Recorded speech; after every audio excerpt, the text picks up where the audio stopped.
When the Hyundai i30N first released in 2018, it took everyone by surprise. And now we have this facelifted model. You'll get a wider central grille, V-shaped LED daytime running lights, and dual LED headlamps. As standard, you get 19-inch forged alloy wheels in a nice 5-spoke design, finished in matte dark satin grey. Electrically adjustable and heated door mirrors come as standard, and I like how the black contrasts against whatever body colour you've chosen. This is performance blue.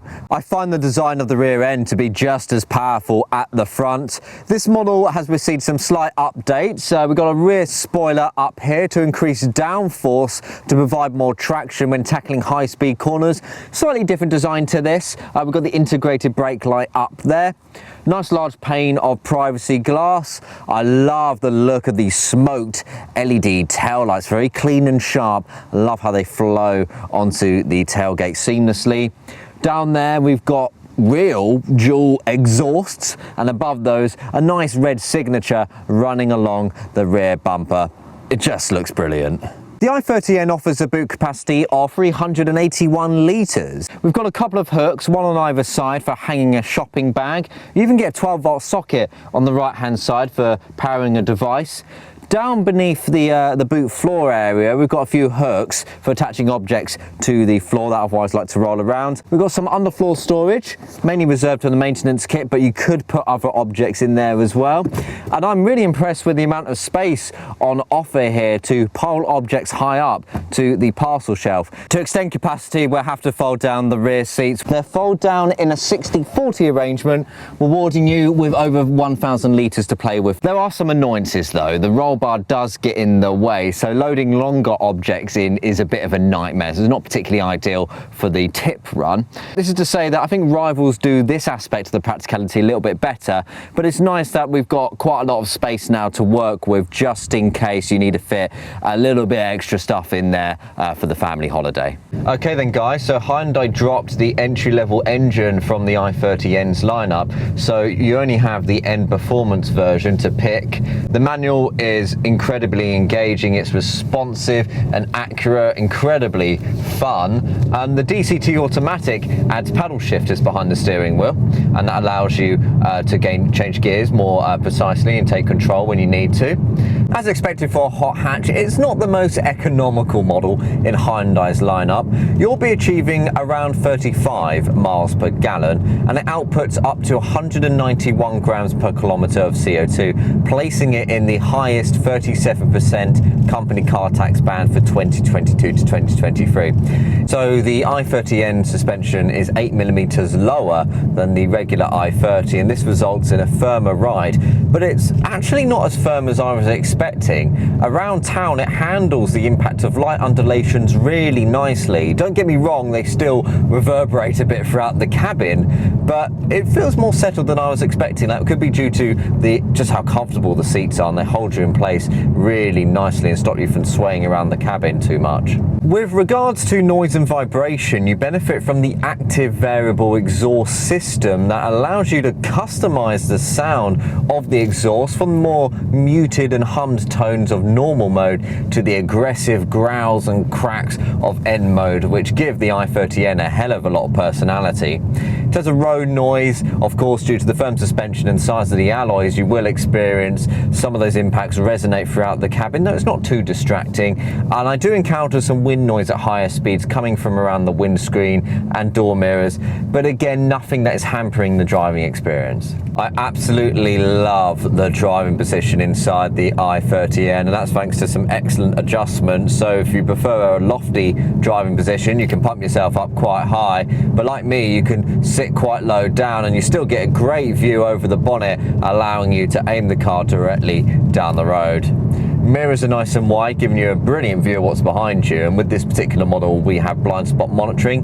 The side pillars here aren't particularly bulky either, so they don't obscure your view at junction and traffic lights too much. The view out the back window is fine for a vehicle of this class, and my over-the-shoulder view, we do encounter a chunky rear pillar, but there is a pane of glass on that, so it's actually quite handy for manoeuvring out those tight gaps.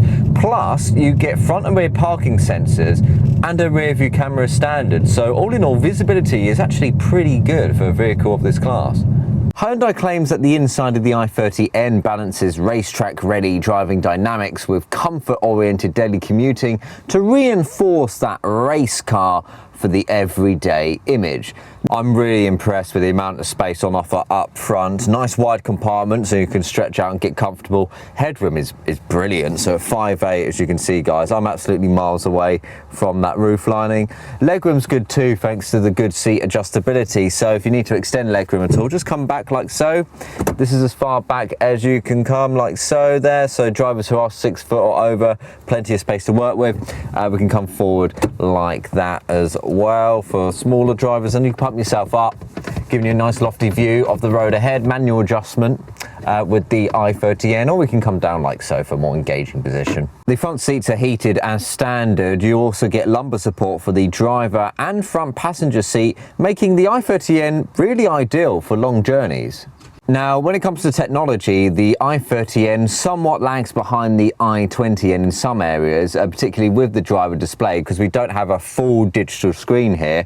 What we do have is a 4.2-inch cluster that shows you very key information that you want to see while driving along, such as the speed, fuel economy data, etc., including the shift timing indicator. This is complemented by a much larger 10.25-inch satellite navigation display perched atop the dashboard. Accompanying the charging pad is a 12-volt socket, a USB port for charging your phone, and another 12-volt socket. A couple of cup holders are there, one large one and one smaller one, perfect for a coffee cup. We've also got a manual handbrake with this model as well, of course. Nice spacious central compartment. Lift that up, it goes down pretty far actually, it's quite wide as well, and a nice amount of space in the door bin as well, easily enough room for this bulky bottle. Now, rear space simply wasn't a priority for the i30N, and as a result, like other hot hatches out there, it can feel quite cramped in the back. It's not as bad as some rivals though, like the 3-door Toyota GR Yaris, which has that sloping roofline. You could comfortably, well, I say comfortably, you could fit 2 adults in the back here. A kid should be all right though, because the headroom is excellent. 5'8", sitting up, you can see there I'm quite a bit off the roof lining. Legroom's pretty poor though, I can't stretch out particularly far, and my knees are coming up quite high, which will start to create some discomfort for longer journeys. Let's check out that middle seat, see how comfortable that is.